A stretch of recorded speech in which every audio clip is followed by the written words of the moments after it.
जय हिंद दोस्तों, मैं बीएम भारद्वाज फिर से सोल्जर्स डिफेंस एकेडमी के चैनल पर आपका स्वागत करता हूं। हम लोग डिस्कस कर रहे थे मैट्रिक्स के लिए। मैट्रिक्स में हमने ऐड कैसे करते हैं, सब्ट्रैक्ट कैसे करते हैं, स्केलर के साथ मल्टीप्लाई कैसे करते हैं, ये सारी चीजें डिस्कस कर चुके थे। आज हम लोग बहुत ही इंपॉर्टेंट पार्ट इसका डिस्कस करेंगे। यहीं से आपको मैट्रिक्स में 12th के बच्चों को थोड़ी सी समस्या आने लगती है, यहीं से ज्यादा समझने वाली चीज होती है और इसके बाद के ही चैप्टर से टॉपिक से ज़्यादा क्वेश्चंस आपके बोर्ड में भी पूछे जाते हैं और साथ ही साथ एनडीए एयरफोर्स वगैरह में भी पूछा जाता है। सब्जेक्टिव क्वेश्चंस भी इसके अच्छे खासे बनते हैं और ऑब्जेक्टिव क्वेश्चंस भी इसके अच्छे खासे बनते हैं आपके। तो आज हम लोग जो डिस्कस करेंगे मल्टीप्लिकेशन ऑफ मैट्रिसेस। तो प्लीज प्लीज प्लीज आप कॉपी पेन लेके जरूर बैठेंगे, ये बहुत ही इंपॉर्टेंट आपका होने वाला होगा। इसी के बेस पे आगे बहुत सारी चीजें डिपेंड करेंगी आपकी। तो मल्टीप्लिकेशन ऑफ मैट्रिक्स देखते हैं हम लोग।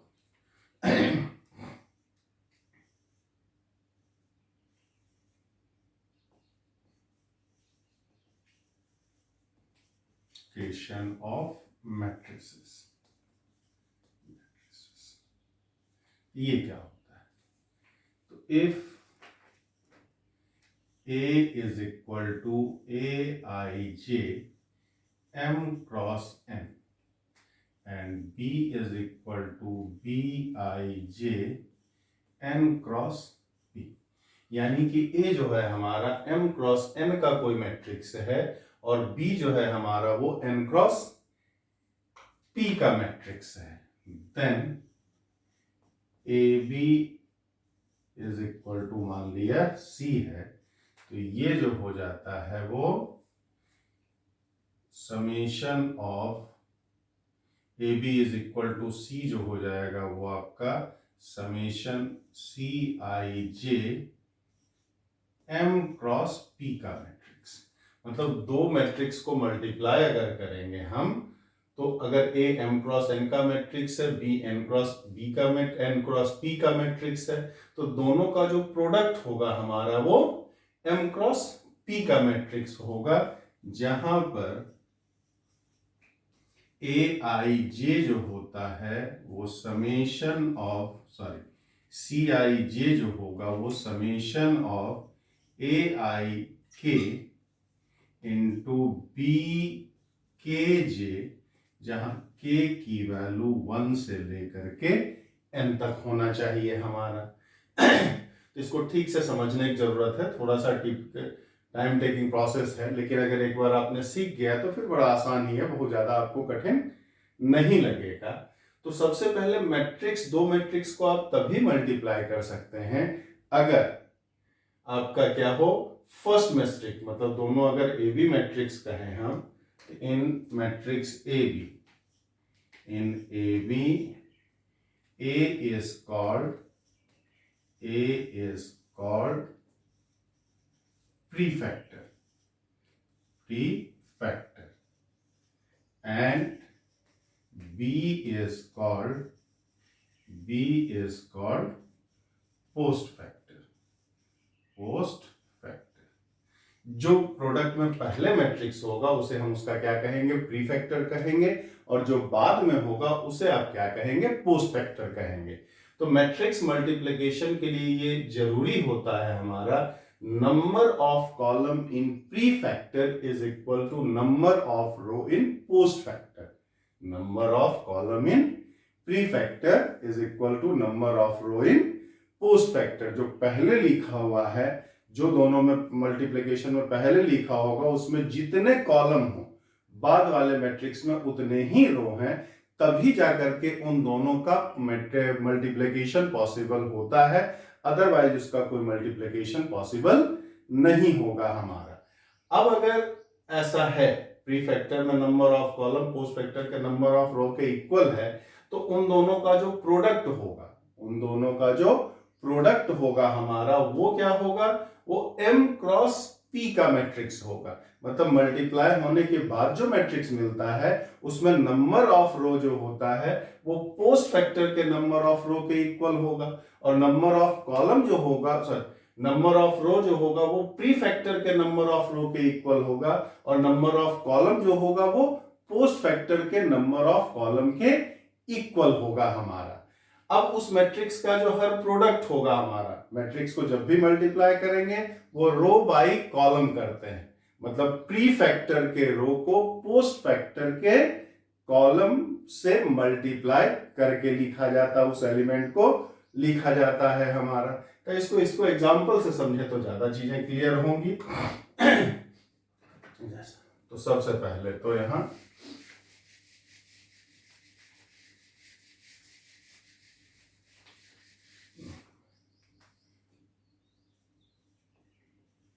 Matrix multiplication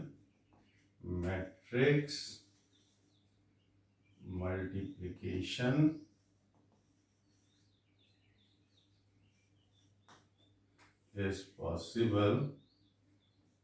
possible only when number of columns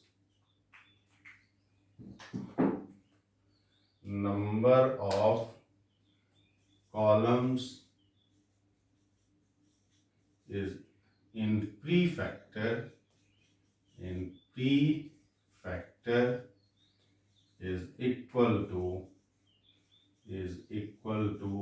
number of rows in post factor मतलब नंबर ऑफ कॉलम, अगर जो पहले लिखा हुआ उसमें नंबर ऑफ रो जो होना चाहिए वो बाद में लिखे हुए मैट्रिक्स के नंबर ऑफ रोज के इक्वल, एक प्री फैक्टर का number of column post factor के नंबर ऑफ रो के इक्वल होगा, तभी जाकर उसका मल्टीप्लिकेशन पॉसिबल होगा, अदरवाइज उसका मल्टीप्लिकेशन पॉसिबल नहीं होगा। जैसे अगर हम बात करें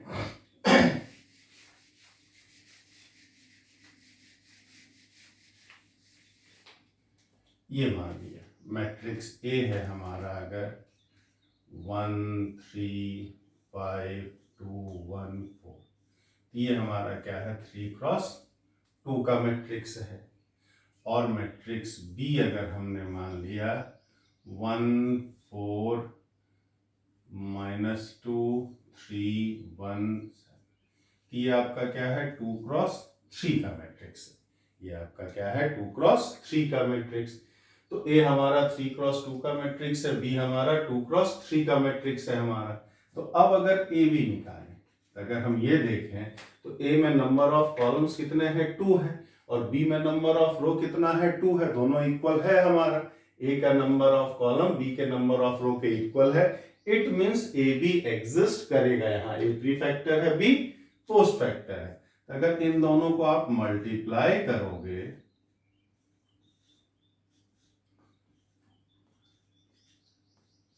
तो ये जो हमारा निकलेगा वो क्या 3x3 का मैट्रिक्स। ये जो होना चाहिए वो कैसा मैट्रिक्स होना चाहिए 3x3 का मैट्रिक्स होना चाहिए।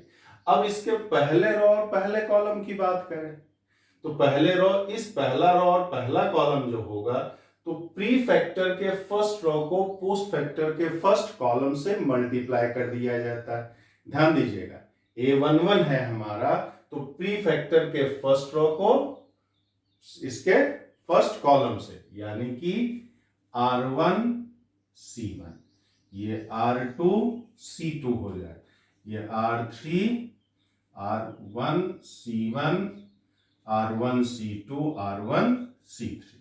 अब सेकेंड वाले पे आएंगे तो R2 C1 R2 C2 R1 2 C2 और R2 C3, और ये हो जाएगा R3 C1 R3 C2 R3 C3। मतलब क्या प्री फैक्टर का फर्स्ट रो पोस्ट फैक्टर का फर्स्ट कॉलम, प्री फैक्टर का फर्स्ट रो पोस्ट फैक्टर का सेकेंड कॉलम, प्री फैक्टर का फर्स्ट रो पोस्ट फैक्टर का सेकेंड कॉलम। इसी को अगर हम मल्टीप्लाई करें तो क्या मिलेगा R1 C1, तो 1 2 को 1 4 से, तो 1 into 1 plus 2 into 4। First row को सेकेंड कॉलम से तो 1 into -2 plus 2 into 3। First row को थर्ड कॉलम से तो 1 into 1 2 into 7। ये हमारा क्या हो गया प्रोडक्ट का फर्स्ट रो कंप्लीट हो गया। अब प्रोडक्ट के सेकेंड रो की बात करें तो इसका सेकेंड रो इसके फर्स्ट कॉलम से, यानी कि 3 इंटू 1, 1 इंटू 4। सेकेंड रो को आप सेकेंड कॉलम से करेंगे तो 3 इंटू -2, 1 इंटू 3। फिर सेकेंड रो को आप थर्ड कॉलम से करेंगे तो 3 इंटू 1 प्लस 4, 1 इंटू 7। ये आपका क्या हो गया, सेकेंड रो भी कंप्लीट हो गया प्रोडक्ट मैट्रिक्स का हमारा। अब आए तीसरे रो पे, थर्ड रो पे, R3। तो 5 4 है, 1 4 है, तो 5 इंटू 1, 4 इंटू 4। फिर इसको सेकेंड रो से करेंगे तो 5 इंटू -2 प्लस 4 इंटू 3। और फिर थर्ड रो को थर्ड कॉलम से करेंगे तो 5 इंटू 1 प्लस 4 इंटू 7। ये जो हमारा हो गया क्या, A इंटू बी हो गया। इसी को सिंप्लीफाई करके आप लिख देंगे तो हमारा प्रोडक्ट ए बी निकल आया है हमारा। अब इसी में अगर आपको बी ए निकालना है, उम्मीद करते हैं ये चीज आप समझ गए होंगे, तब आपको बी ए निकालना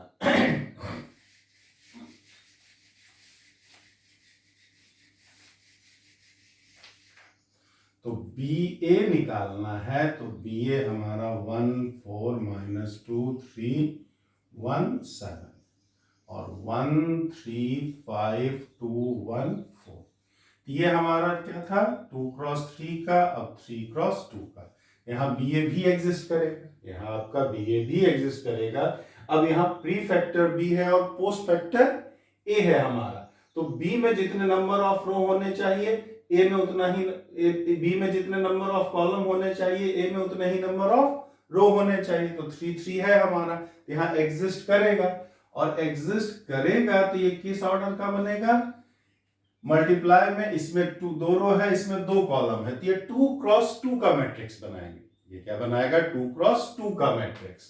तो मतलब ये क्या हो जाएगा, R1 C1, R1 C2, R2 C1, R2 C2, बस 2 क्रॉस 2 का। अब इसको मल्टीप्लाई करेंगे, इसका फर्स्ट रो जो होगा इसके फर्स्ट कॉलम से, बी का फर्स्ट रो ए के फर्स्ट कॉलम से, तो 1 इंटू 1 -2 इंटू 3 प्लस 1 इंटू 5, ये हो गया। अब फर्स्ट रो सेकेंड कॉलम है तो इसके फर्स्ट रो को इसके सेकेंड कॉलम से करेंगे तो 1 इंटू 2 -2 इंटू 1 प्लस 1 इंटू 4। ये आपका फर्स्ट रो कंप्लीट हो गया प्रोडक्ट मैट्रिक्स बी ए का। अब सेकेंड रो पे आते हैं, तो इसका सेकेंड रो ए के फर्स्ट कॉलम से, तो 4 इंटू 1, 3 इंटू 3, 7 इंटू 5। और इसका फिर सेकेंड रो सेकेंड कॉलम से वो R2 C2 बनेगा, तो 4 इंटू 2, 3 इंटू 1, 7 इंटू 4। ये जो हमारा, इसको ऐड करके लिख लेंगे, जो आएगा वही क्या होगा, बी ए मैट्रिक्स होगा। यहाँ ए बी जो है वो 3 क्रॉस 3 का मैट्रिक्स है और बी ए जो होगा हमारा वो 2 क्रॉस 2 का ही मैट्रिक्स रहेगा। मल्टीप्लाई होने के बाद जो मैट्रिक्स बनेगा उसका ऑर्डर जो होता है उसमें नंबर ऑफ रो जो होता है वो प्री फैक्टर के नंबर ऑफ रो के इक्वल होगा और नंबर ऑफ कॉलम जो होगा वो पोस्ट फैक्टर के नंबर ऑफ कॉलम के इक्वल होगा हमारा।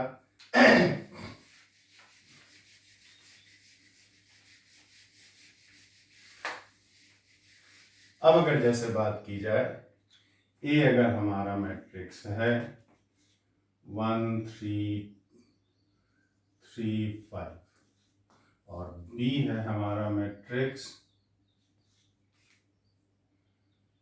2 1 3 2 5 1। ये हमारा 2 क्रॉस 2 का मैट्रिक्स है, ये 2 क्रॉस 3 का मैट्रिक्स है हमारा। अब अगर हम इसको मल्टीप्लाई करें तो ए बी हमारा, तो ए बी निकालने की बात करें तो ए बी पॉसिबल है, ए में नंबर ऑफ रो 2 है, बी में नंबर ऑफ ए में नंबर ऑफ कॉलम 2 है, बी में नंबर ऑफ रो 2 है। ये मल्टीप्लाई होगा और किसका कैसा होगा, 2 क्रॉस 3 का मैट्रिक्स, 2 क्रॉस 3 का। इसके फर्स्ट रो को इसके फर्स्ट कॉलम से, तो 1 इंटू 2 3 इंटू 1। फर्स्ट रो को सेकेंड कॉलम से तो 1 इंटू 3 3 इंटू 2, फर्स्ट रो को थर्ड कॉलम से, ये हमारा हो जाएगा 1 इंटू 5, 3 इंटू 1। फिर सेकेंड रो को फर्स्ट कॉलम से, यहाँ पर हमारा 3 इंटू 1, 5 इंटू 1। सेकेंड रो को सेकेंड कॉलम से 3 इंटू 2, 5 इंटू 2। और सेकेंड रो को थर्ड कॉलम से तो 3 इंटू 5, 5 इंटू 1। ये हमारा क्या हो गया 2 क्रॉस 3 का मैट्रिक्स। इसमें नंबर ऑफ रो 2 है तो प्रोडक्ट में भी नंबर ऑफ रो 2 ही होगा। इसमें नंबर ऑफ कॉलम 3 है तो प्रोडक्ट मैट्रिक्स में भी नंबर ऑफ कॉलम 3 होगा। But BA does not exist.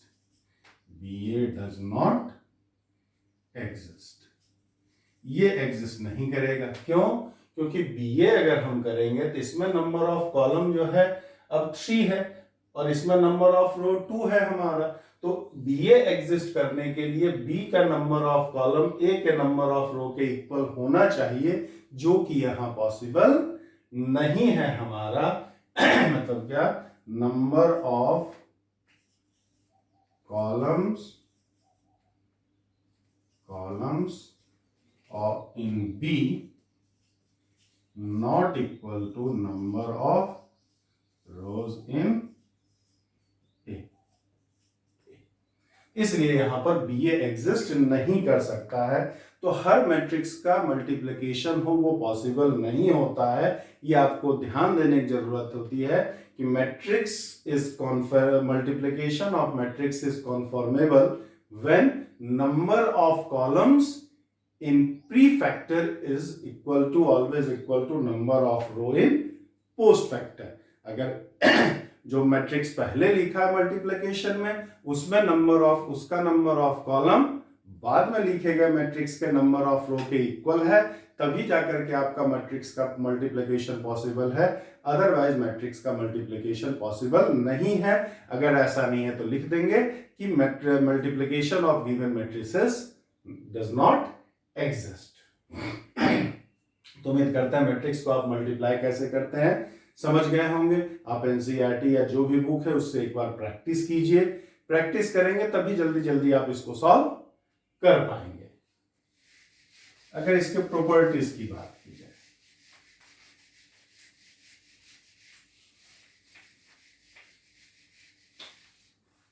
Properties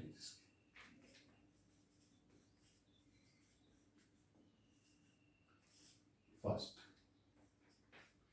A B not equal to B, जैसे कि हम लोग देख भी चुके हैं ये कॉम्यूटेटिव लॉ फॉलो नहीं करता है। ए को बी से मल्टीप्लाई करें और बी से ए को मल्टीप्लाई करें तो जरूरी नहीं है कि ये इक्वल है। अभी हमने एग्जांपल्स में देखा, हो सकता है ए बी निकले बी ए ना निकले, बी ए निकले ए बी ना निकले, या हो सकता है दोनों निकले लेकिन दोनों इक्वल नहीं है, या हो सकता है इक्वल भी हो। लेकिन in general A B B A के इक्वल नहीं होता है, ये कॉम्यूटेटिव लॉ फॉलो नहीं करता है। दूसरा, A into B C is equal to A B into C. अगर मल्टीप्लिकेशन ये कॉन्फॉर्मेबल है हमारा तो ये एसोसिएटिव लॉ फॉलो करेगा। पहले बी सी को मल्टीप्लाई करके ए से मल्टीप्लाई करें और यहां पहले ए बी को मल्टीप्लाई करें उसके बाद सी से मल्टीप्लाई करें, उससे कोई फर्क नहीं पड़ता है। तो कॉम्यूटेटिव लॉ तो फॉलो नहीं करता है बट एसोसिएटिव लॉ ये फॉलो करता है हमारा। If A is equal to 0 or B is equal to null matrix or A 0 and B 0, then AB is equal to 0। अगर A और B में से कोई भी एक अगर नल मैट्रिक्स है, A और B में से अगर कोई भी नल मैट्रिक्स है, यहाँ 0 का मतलब क्या हुआ null matrix, 0 is null matrix, तब उन दोनों का प्रोडक्ट भी जो होगा वो नल मैट्रिक्स ही होगा। लेकिन इसमें एक बार ध्यान देने की जरूरत है, note, if A is not equal to 0, B is not null matrix, then maybe AB is equal to 0। अगर ए भी नल मैट्रिक्स, ए और बी में से अगर कोई नल मैट्रिक्स है हमारा, तब तो ए भी नल मैट्रिक्स होगा ही होगा, उनका प्रोडक्ट नल मैट्रिक्स होगा ही होगा। लेकिन अगर ए भी नल मैट्रिक्स ना हो, बी भी नल मैट्रिक्स ना हो, दोनों में से कोई भी जीरो ना हो, तो भी हो सकता है कि उनका प्रोडक्ट नल मैट्रिक्स हो, जीरो हो हमारा। जैसे इसको हम एग्जांपल से अगर देखें, ए अगर हमने लिया 1 0 0 0, बी हमने लिया 0 0 2 0, तो ना तो यहाँ ए नल मैट्रिक्स है, ना ही बी नल मैट्रिक्स। हम लोग जानते हैं कि नल मैट्रिक्स में मतलब कि उसमें जितने भी एलिमेंट हैं वो सब जीरो के इक्वल होना चाहिए। तो यहाँ ए भी जीरो नहीं है, बी भी जीरो नहीं है। लेकिन अगर ए बी हम निकालें तो इसका फर्स्ट रो इसके फर्स्ट कॉलम से तो 1 into 0 0 into 0, first row second वाले से हमारा तो 1 into first row second column से 0, तो 1 इंटू 0 और 0 into 2, second row first row second column, second row first column से तो 0 इंटू 0 0 इंटू 0, और सेकेंड रो सेकेंड कॉलम से तो 0 इंटू 0 0 इंटू 2। यहाँ ए भी नल मैट्रिक्स नहीं है, बी भी नल मैट्रिक्स नहीं है, लेकिन ए बी जो हमारा निकला है वो क्या है, नल मैट्रिक्स निकला है हमारा। तो ए बी को जीरो होने के लिए दोनों में से कोई जीरो हो ये जरूरी नहीं होता है। अक्सर एग्जाम में ऑब्जेक्टिव क्वेश्चंस ये पूछा जाता है हमारा, इसको ध्यान रखिएगा आप। क्या होता है कि ए अगर जीरो हो या बी जीरो हो, दोनों में से अगर कोई भी एक जीरो है तब तो दोनों का प्रोडक्ट जीरो होगा ही होगा। लेकिन अगर दोनों का प्रोडक्ट जीरो है तो दोनों में से कोई एक जीरो हो ये जरूरी नहीं होता है। ए बी दोनों में से कोई अगर जीरो ना हो, कोई नल मैट्रिक्स नहीं है, तब भी उनका प्रोडक्ट नल मैट्रिक्स हो सकता है। ऐसा हो जाए तो कोई दिक्कत की बात नहीं है। जैसे हम लोग नंबर में न्यूमेरिकल्स नंबर में पढ़ते हैं कि x इंटू वाई जीरो होने के लिए कम से कम एक को जीरो होना पड़ेगा। अगर x और y में से कोई जीरो नहीं है तो x इंटू वाई कभी जीरो नहीं हो सकता। लेकिन मैट्रिक्स के साथ ऐसी बात नहीं है। अगर a और b जीरो है तो a b दोनों में से किसी को बिना जीरो हुए भी a b जीरो हो सकता है हमारा।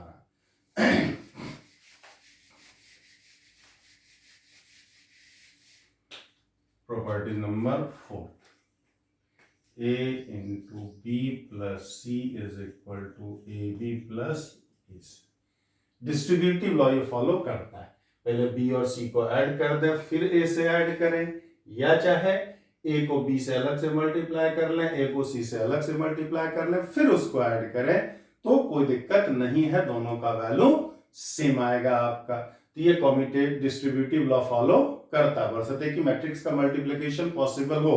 ये सारे रूल रेगुलेशन तभी फॉलो करेंगे अगर मैट्रिक्स का मल्टीप्लिकेशन कॉन्फॉर्मेबल हो, मतलब जो number of row number of column की बात की जा रही है उसको फॉलो करता हो हमारा।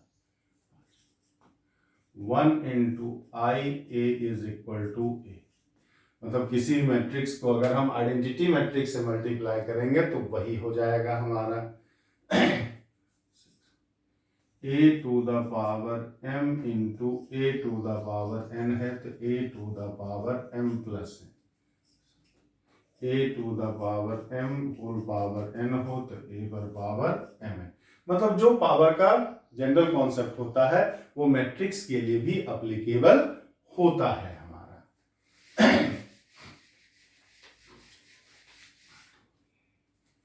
if a is equal to d1 d2 up to dn is diagonal matrix, is diagonal matrix, then a to the power k is equal to d1 to the power k, d2 to the power k, dn to the power k। मतलब अगर किसी diagonal matrix को multiply करना है तो बस क्या करना होता है, उसके डायगोनल एलिमेंट्स को बस क्या करिए आप मल्टीप्लाई कर दीजिए, उसी पावर में ले आइए आप। जैसे अगर हम बात करें एग्जाम्पल्स की, तो ए अगर है हमारा 1 0 0 या 2 0 0 0 0 3 0 0 4, तो अगर ए टू द पावर 3 कहा जाए, ए टू द पावर 3, तो आपको पूरा 3 बार निकालने की जरूरत नहीं है, बस डायगोनल एलिमेंट्स पे पावर आप 3 कर दीजिए। तो A3 जो हो जाएगा वो 8 0 0 0 27 0 0 0 64 हो जाएगा। बस खाली जितना मैट्रिक्स पे पावर किया है उतना ही आप क्या करिए, डायगोनल एलिमेंट्स पे पावर करते चले जाइए, वही उसका मैट्रिक्स का पावर हो जाएगा हमारा। उम्मीद करते हैं मैट्रिक्स का मल्टीप्लिकेशन आपको क्लियर होगा। तो आप एनसीईआरटी या जो भी बुक है उसको एक बार प्रैक्टिस जरूर कीजिए और कमेंट बॉक्स में आकर के बताइए ये चीजें क्लियर हुई कि नहीं। अगर नहीं हुई है तो फिर से आपको बताने की कोशिश की जाएगी। अब इसके बाद का वीडियो आपका बहुत और भी इंपॉर्टेंट है, ट्रांसपोज ऑफ मैट्रिक्स। ट्रांसपोज कैसे निकालते हैं वो हम लोग नेक्स्ट वीडियो में देखेंगे। प्लीज इसको आप लाइक और सब्सक्राइब करते रहें, और जो बच्चे अभी तक नहीं जुड़े हैं उनको आप बताइए इसके बारे में। ये वही है कि आप लोग ना तो शेयर नहीं कर रहे हैं ना ही विशेष कमेंट कर रहे हैं, तो प्लीज मेरी रिक्वेस्ट है आप बच्चों को इसके बारे में बताइए। जय हिंद, जय भारत।